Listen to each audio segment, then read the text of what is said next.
Dans cet épisode, vous verrez que Sandy gifle Noah et Noah se met en colère. Noah dit « Tu m'as giflé ». Sandy répond « Qu'avez-vous fait ? Vous avez envoyé mes filles chez Rishi ?» Noah admet « Oui, je les ai envoyées chez Rishi. La maison de Rishi est immense, contrairement à la vôtre, où vous travaillez comme des domestiques. » Sandy rétorque « Cette maison est la vôtre et celle de votre mari aussi. » Noah répond « Je te tolère simplement. » Voulez-vous savoir pourquoi j'ai envoyé mes filles chez Rishi ? Écoutez. Il y a de l'argent et de la gloire chez Rishi, et je veux que mes filles aient tout cela. Je veux qu'elles le fassent, mariez-vous là-bas et installez-vous, vivant comme des princesses. C'est pourquoi je les ai envoyées là-bas. Sandy dit, votre réflexion est si basse. Noah rétorque, tu m'appelais ta poupée, et maintenant tu me traites de bon marché. Mon sort était mauvais quand je t'ai épousée. T'aimer était ma plus grosse erreur. Sandy dit, j'ai assassiné l'amour de Rishi juste parce que tu me l'as demandé. J'ai tué la nouvelle mariée juste pour toi. Sandy ajoute, je vais récupérer mes filles. Noah déclare, tu n'iras pas, et si tu ramènes mes filles, tu verras mon cadavre. Si tu fais ça, tu me trouveras morte. Sandy prévient, si Rishi découvre que ce sont mes filles, il ne les épargnera pas. Personne ne garde les filles d'un meurtrier dans sa maison. Pendant ce temps, Rishi se réveille soudainement et appelle Tanu comme s'il la voyait dans un rêve. Puis il dit, j'ai dû encore beaucoup boire. Comment suis-je entré ? Je suis entré par la porte arrière. Est-ce que maman m'a vu ? Puis Rishi regarde sa montre et ses chaussures et est choqué de voir que quelqu'un a pris soin de lui. Il se demande, il y avait une fille. Qui était-elle ? Comment pourrait-il y avoir une fille ? Rishi est sur le point de vérifier. Pendant ce temps, Nidhi et Vidhi sortent manger. Tanuja fait le ménage. Nidhi dit à Tanuja, ouvre les fenêtres, tu sais que je m'étouffe. Tanuja commence alors à les accompagner. Nidhi dit, je t'apporterai aussi des collations. Pendant le nettoyage, Tanuja trouve le portefeuille de Rishi et pense, ce doit être le portefeuille du jeune maître, je vais le lui donner. Rano et Raj prennent le petit déjeuner. Rishi les rejoint.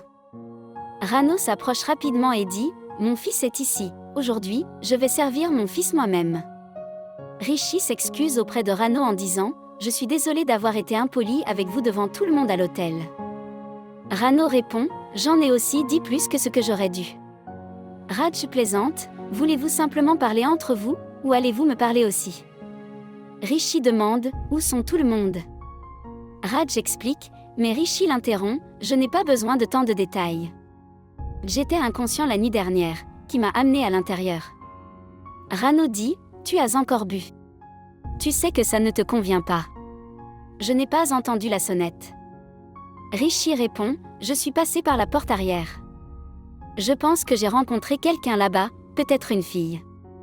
Rano et Raj sont choqués. Raj essaie de changer de sujet en disant, cela devait être John, l'un des serviteurs. Rishi insiste, c'était une fille. À ce moment, Tanuja apporte le portefeuille de Rishi. Rano et Raj lui font signe de partir et elle repart. Raj demande au serviteur John de dire aux filles dans le cellier de se cacher de Rishi. Alors que Rishi se dirige vers la réserve, Rano prédit qu'une grosse tempête arrive. Raj espère que John cachera les filles avant que Rishi n'arrive. John entre dans la pièce et Tanuja lui donne le portefeuille de Rishi. John demande à Tanuja, avez-vous déjà vu un monstre ou une personne qui se met en colère si elle voit quelqu'un rire ? Tanuja répond, cela n'existe pas, les gens aiment ceux qui font rire les autres. John répond, il existe une telle personne, notre jeune maître. Même sa mère et son frère ont peur de lui. Les gens dans son bureau prient pour qu'il tombe malade pour ne pas avoir à voir son visage. Le jeune maître ne sait pas tu es là, alors cache-toi. La voix de Rishi se fait entendre et Tanuja se cache. Rishi entre dans le cellier. John tient le portefeuille de Rishi, et quand Rishi demande, John dit qu'il l'a trouvé là-bas. Rishi conclut, j'ai dû venir dans cette pièce hier soir. Rishi commence à fouiller la pièce et remarque une ampoule qui lui rappelle Tanu. Il sourit, ce que Tanuja voit et se demande comment cette personne peut être si impolie. Rishi gronde John pour ne pas avoir réparé l'ampoule cassée, et Tanuja pense, il est vraiment très impoli. L'oncle Raj est si calme, mais il se met tellement en colère. Comment deux personnes différentes peuvent-elles vivre dans la même maison? Raj dit à Rano, nous avons oublié de dire aux filles de ne révéler leur nom à personne dans la maison. Raj exhorte alors Rano à prendre le petit déjeuner, disant qu'ils devront ensuite affronter Rishi. À ce moment-là, Manpri arrive et plaisante sur la romance, avertissant Rano et Raj que Rishi les surveille. Ils disent à Manpri que Rishi est à la maison et Manpri, craignant que Rishi ne l'envoie au bureau, s'en va rapidement. D'un autre côté, Rishi se met en colère en regardant l'ampoule et jure de la réparer. Le châle de Tanuja vole sur le visage de Rishi, lui rappelant Tanu. Il commence à tirer le châle. Maintenant, la question est, Tanuja pourra-t-il se cacher de Rishi, ou la verra-t-il? Merci d'avoir regardé. Comment avez-vous trouvé cette critique?